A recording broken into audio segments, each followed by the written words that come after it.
So, Capitol Siege, what is it?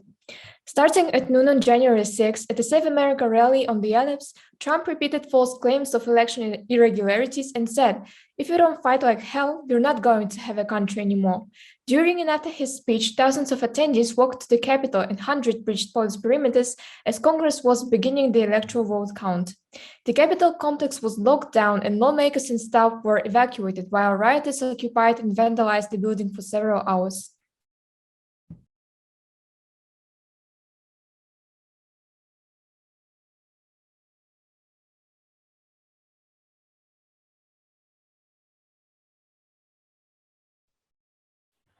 The 2020 US presidential election was held on 3rd November. The Democratic ticket of former Vice President Joe Biden and the junior US Senator from California Kamala Harris defeated the Republican President Donald Trump and Vice President Mike Pence. The election saw the highest voter turnout by percentage since 1900. On the evening of 6 January, the US Congress approved the results of the Electoral College voted in the presidential election. The congressman confirmed the results of the US presidential election, which show that Biden beat incumbent Donald Trump. Biden received more than 81 million votes, and it's the most votes ever cast for a candidate in US presidential election.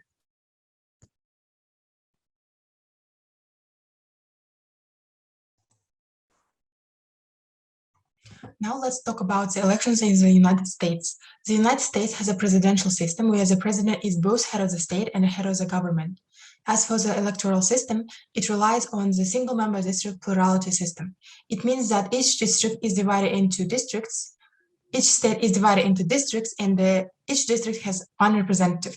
The number of districts depends on the population of each state. However, some people argue that such a system creates wasted votes. Therefore, people are unwilling to vote for small parties, and it creates two-party system. In the case of America, these two parties are the Republican Party and the Democratic Party. As for the presidential elections, they take place every 4 years. The public doesn't vote for the president directly, but the system called Electoral College does. Electoral College is a group of people appointed by each state who formally elects the president and the vice president. There are in total 538 electors. The state has the same number of electors as it has the senators and representatives. Therefore, candidates are willing to win the populous states. For example, if a candidate wins Texas, Florida, New York, he will gain 96 electoral votes. But if a candidate wins North Dakota, South Dakota, and Wyoming, he will gain only 9 electoral votes, even if the number of states is the same. And in order to win, the candidate needs to gain at least 270 votes.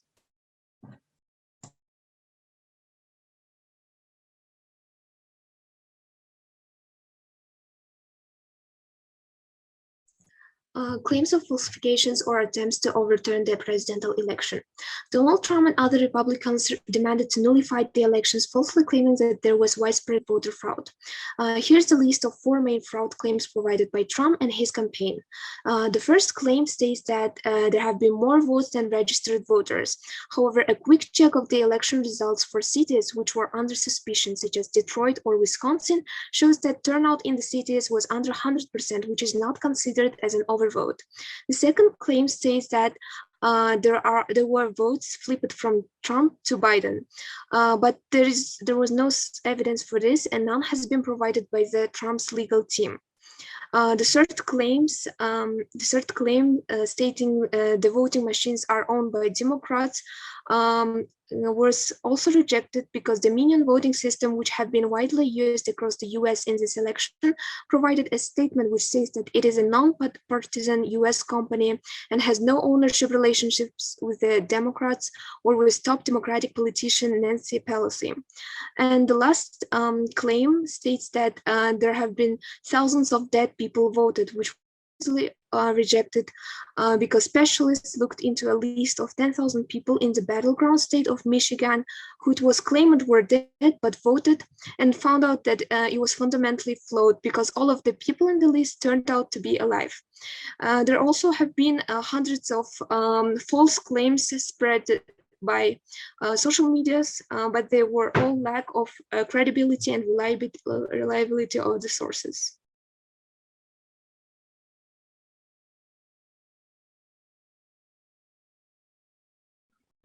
So how did Trump influence the protest?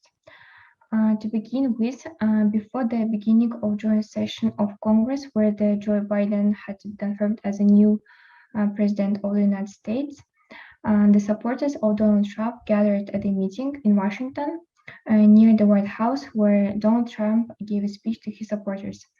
And this speech was the main trigger for rioters to attack the Capitol. And these are the main triggering phrases of Donald Trump from his speech. And the first one is, if you don't fight like hell, you are not going to have a country anymore. We will never give up. We will never concede. It doesn't happen. We will stop the steal. And the perspective of the rioters prove that Donald Trump provoked the rioters to attack the Capitol. And according to BBC News, at least 15 individuals who stormed the building have since said that they acted based on Trump's encouragement, including some of those accused of the most violent and serious crimes. Now let's see how the participants of the Capitol attack were actually punished. Since the Capitol attack was described as a terrorism on a domestic level, all of the participants were expected to be punished in the full extent of the law. And according to The Guardian, according to the Insider.com, 638 people were arrested and charged in the end. And the punishment was severe, so it was about up to 20 years in the prison. And now I'd like to give 3 exact examples of the people who participated in this attack and were punished. And the first example, her name is Anna Morgan-Leod. She's an American from Indiana, 49 years old, Trump supporter. She was the first person to be sentenced for participating in this attack. However, after her emotional apology to the American people for participating in a savage display of violence, she was sentenced probation period for 3 years, not a prison. But after this probation, after this decision, the judge, Royce Lambert, warned that other defendants who had not been as cooperative or contrite as she had been should not expect the same punishment. And the second example, his name is Robert Parker. He was one of the most striking images of this event. Because of his hoodie that he wore with the word camp Auschwitz. Auschwitz was a Nazi extermination camp where more than 1 million people, mostly Jews, were murdered during the World War II. Mr. Parker was arrested in Virginia and has been charged with trespassing in a federal building and violent entry and disorderly conduct on Capitol grounds. And the third example, the interesting example, his name is Jake Angeli, also called Q Shaman. He's the one who believes in conspiracy theory. He's a member of so-called Canon supporters. He believed that he and his team, Canon supporters, believe that Mr. Trump and the secret military intelligence team are battling with the deep state cabal of Satan worshipping pedophiles in the Democratic Party, media, and Hollywood. And therefore, he became the supporter of the Trump and go to the Capitol attack. He was charged with violent entry and disorderly conduct after appearing in multiple images inside the halls of Congress and the Senate chamber.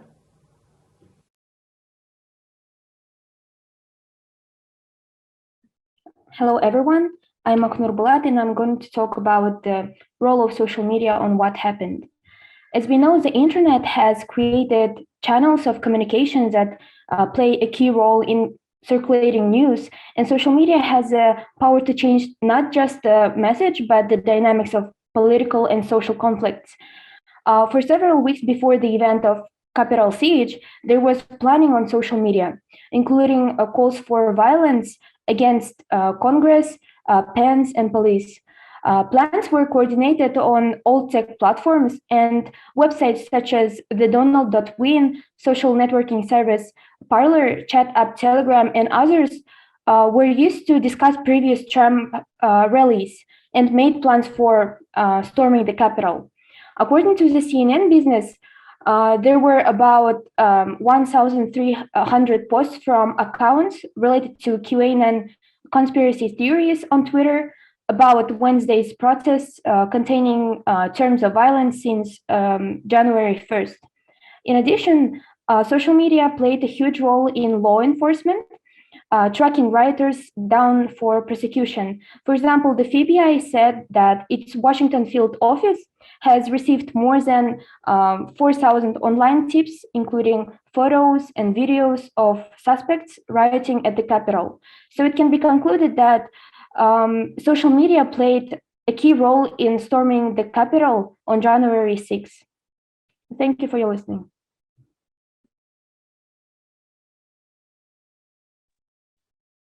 So just like Aknur said, apart from social media, different media sources also had different perspectives on the event.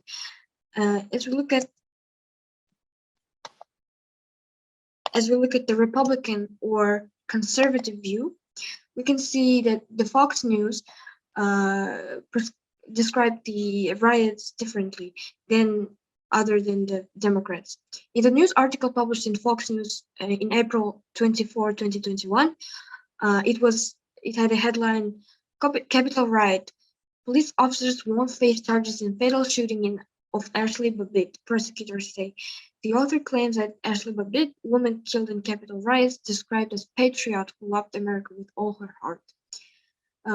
So Fox News described all of the rioters as patriots who loved America with all their hearts. The link for the news you can see down there. As we go to Democrats and CNN, in the official CNN website, there was a news article. They stormed the Capitol to overturn the results of an election they didn't even vote in. It was published in February 1st, 2021. And also we can see that the Democrats and the CNN news described the Capitol siege as insurrection, riot, and the rioters as white nationalists, and so on. Trump silent as pro-Trump mob storms Capitol. So concluding, Republicans and liberals, Democrats, they all had different views on the same thing that happened, and they also projected these views differently on the media. Let's then talk about political economy and COVID-19. Women for America First, a conservative charity, was a major sponsor of many events leading up to an incident, including the one involving the president on January 6. Amy Kramer, who rose to prominence in the Tea Party movement, and her daughter Kylie Jane Kramer, they are among its leaders. On November 4th, she created a Facebook page called Stop the Steal. In far less than a day, more than 320,000 people have signed up. So what's about COVID?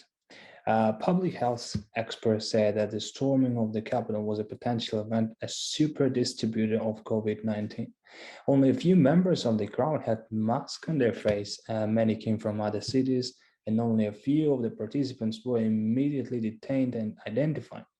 It's reported that about 200 congressional employees have taken refuge in different groups including the Capitol, which further increases the risk of COVID-19 transmissions. So while according to the WHO, the lack of mask and social distance significantly increased the chance of contracting coronavirus.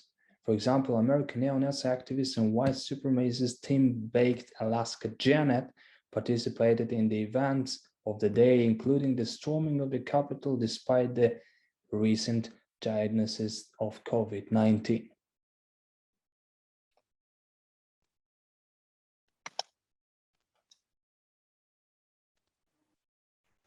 Since that day, the government has brought criminal charges against more than 6,000 individuals, and even now, more than 7 months after the attack, the FBI continues to arrest new suspects.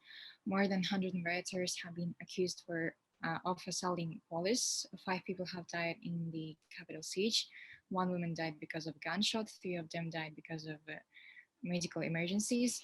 A U.S. Capitol police officer died the next day from injuries. Also, 4 officers committed suicide within 7 months. Moreover, the situation got criticized by experts that Capitol Police were not able to perform their tasks and that they failed to immediately arrest participants or otherwise respond to protests following the break-in. So the next is, in this conflict, all of the lawmakers' senates had to be placed in a safe places. A third of democratic US lawmakers announced positive test for COVID-19 after being locked down with hours with other colleagues who did not wear masks. Also, health officials have warned the attack could become a major spreading event, not only among lawmakers, but also nationwide as members of the mostly maskless crowd who participated in the Capitol conflict.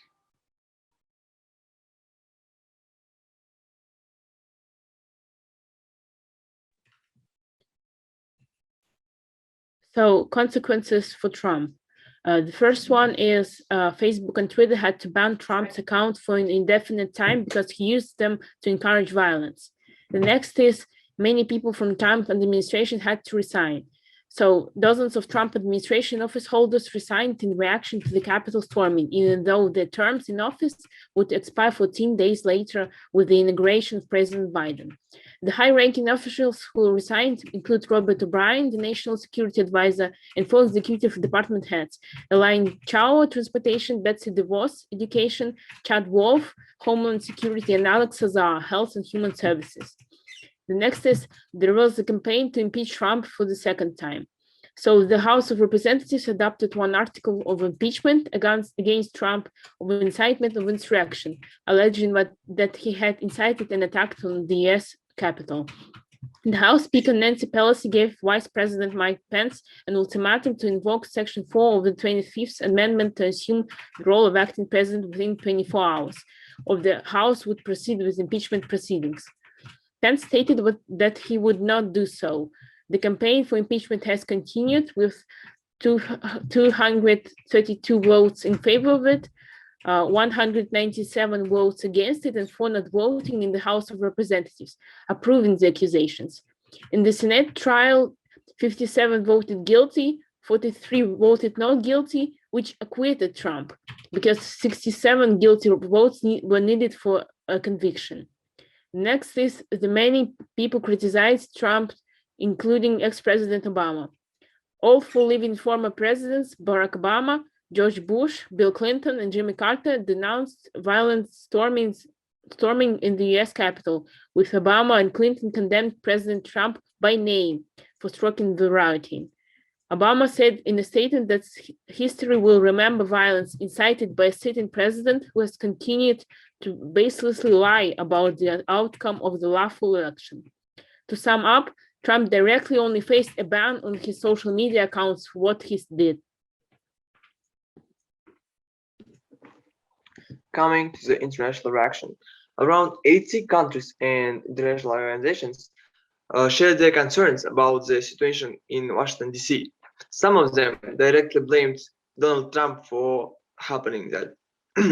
Coming to the highlights, public media in China was filled with messages regarding karma and double standards, as the USA previously have supported Hong Kong rioters. A similar thing happened in Russia, where public speakers talked about Maidan-like vibes and the fall of democracy. Illegitimate President Alexander Lukashenko of Belarus took advantage of the situation and drew parallels between his country and the USA, and asked citizens to calm unrest to avoid losses. Our president, Kasım-Jomart Tokayev, criticized the storm of the Capitol and described this act as unlawfulness and extremism.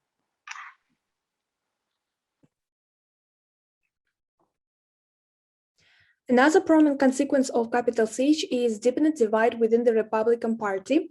Everything started from Trump's claims of fraud. As we know, Trump accused elections as being insubstantial and without evidence. However, by December 11, 70 out of 196 Republican members of the House did not back laws seeking to subvert the election and considered it being fair. So it can be said that first friction within the party started from Republican members who denounced Trump's claims of fraud and did not support his point. Next, please. After the Capitol siege, the things gone worse. divide within the Republicans continued with massive vote of Republicans for Trump's resignation.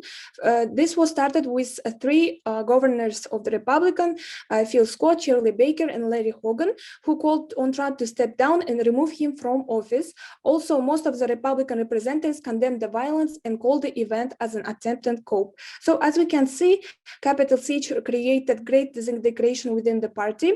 While in one side, Democrats and Republican senators unite to condemn Capitol violence, some, like 7 Republican senators, voted to convict Trump during the second impeachment. And the reason for their vote for Trump's resignation was to distance the party from the former president. So it can be said that this is also was the reason for massive friction within the party. So this is basically it for our presentation. To sum up, what happened in January with the Capitol attack is actually an extremely complicated event, and we have to take into account all of the actors, institutions that may have influenced it in any way. And it's also very important for us to understand and acknowledge that many different groups in the United States may perceive what happened in different ways, and we have to be mindful of that. So, from what happened in January, we now understand the divide of politics in the United States, deepens divide not only between Republicans and Democrats, but within Republicans too. Yeah, we are really grateful for your attention, and yeah, thank you.